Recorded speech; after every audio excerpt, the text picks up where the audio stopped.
Yeah, what are your learnings out of you did so many sessions last year, 2024. What are your main learnings and what's your experience, yeah, after doing so many of these sessions?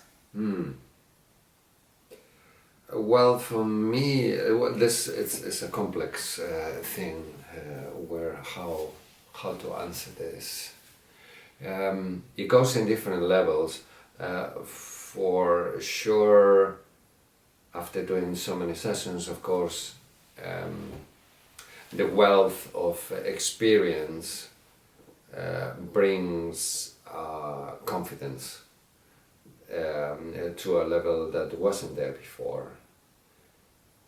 So, some time ago, I would doubt that something is happening, that the work is effective or can make a difference to people, things like that. Sometimes I was doubting what I was doing, and I was thinking, okay, this is not working. I'm in this session, I'm trying to activate the field around this person, and it's not happening. But of course, that was my mind working. So after many occasions in which I was doubting of myself, and at the end of the session, the participants who I was thinking, oh, they are not getting into the field, they were, oh my God, I want to so deep into the field and everything. I was like, okay, so maybe this is just my mind working. How about I forget the mind working so much, and when I'm during the session, I do my work, I activate myself, I'm there at service of people, trying to do what I can do to support, and stop thinking about, I can do this, how cool, or oh my God, I cannot do this, how bad. So I try to deviate from all of this thinking, and I simply do my bit. So this is something I have learned out of doing so many sessions, to trust that the work is getting done.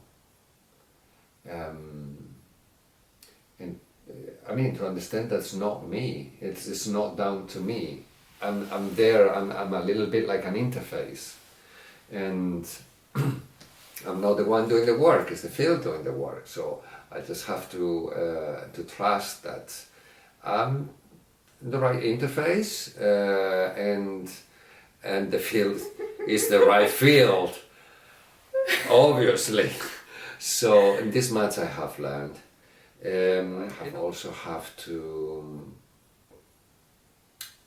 learn how to deal with different people having different types of journey, and to how support all of them in the best possible way. So there are some people that need more, we could say, attention, although that's not really what I mean. Let's say that particularly in the beginning, some people need the field vibrating more. So of course, if I'm closer, the field might be vibrating more. So sometimes I need to be more close to some people. And there are some people that don't need me so close, or it would be better for them that I'm not so close, so the process can flow without disturbance, without the field becoming more strong or weaker as I move back and forth in a room. So it has been a learning to sense this a little bit, but mostly to put my mind away again and perceive somehow how the field itself is giving me hints to do something or something else, how to follow these impulses, to go somewhere, to do something, to do touching or to not touch, or to just stand there, or things like this. What was your experience with this kind of information field or consciousness? How did you get to know each other? I mean, you've been in a state of mind, or all we humans are in a state of mind where we sometimes are not able to get these informations or get in connection to this because of this limiting specialties in human beings. But let me know how it was for you the first time you realized this, that there's something for you. Well, you might know that for some people, to delve into this space, into this field, into the Kundalini, for some people it's a reasonably fast process and experience, and they get there quite fast.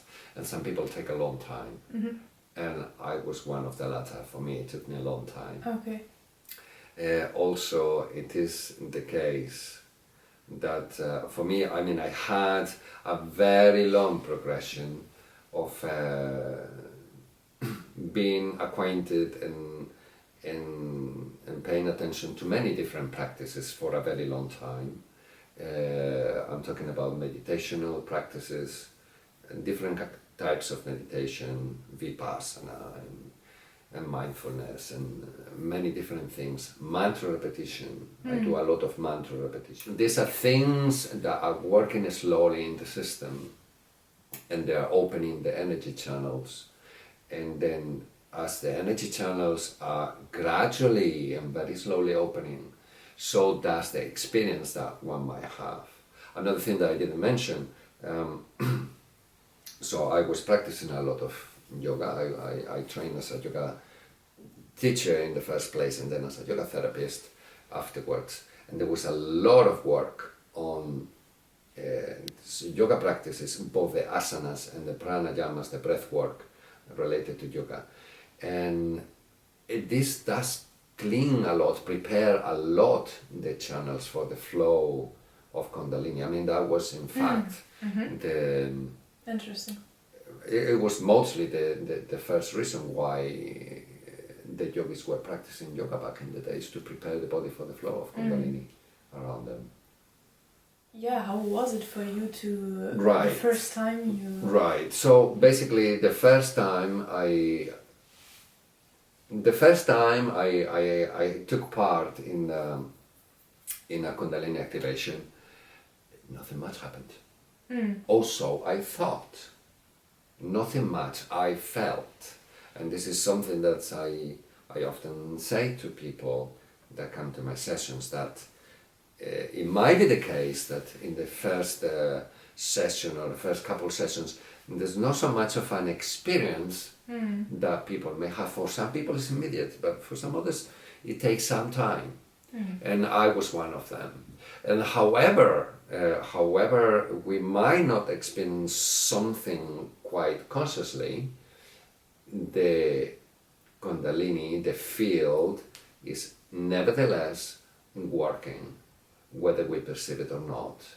It's working in the background, it's changing our subconsciousness, cleaning up the subconsciousness, starting to increase the superconsciousness. And these are processes that not necessarily are perceived in the beginning. When the perception for me started, for me it was, I had a bridge during which I was doubtful of whether what I'm feeling and perceiving, is it because of this session, or am I making this process myself? Because I was going through experiences that I was going through while I was meditating myself. And then I was trying in the sessions I was trying to really put myself to rest, don't try anything, don't do anything, don't try to meditate even. It's very difficult to do this sometimes. Don't regulate your breath.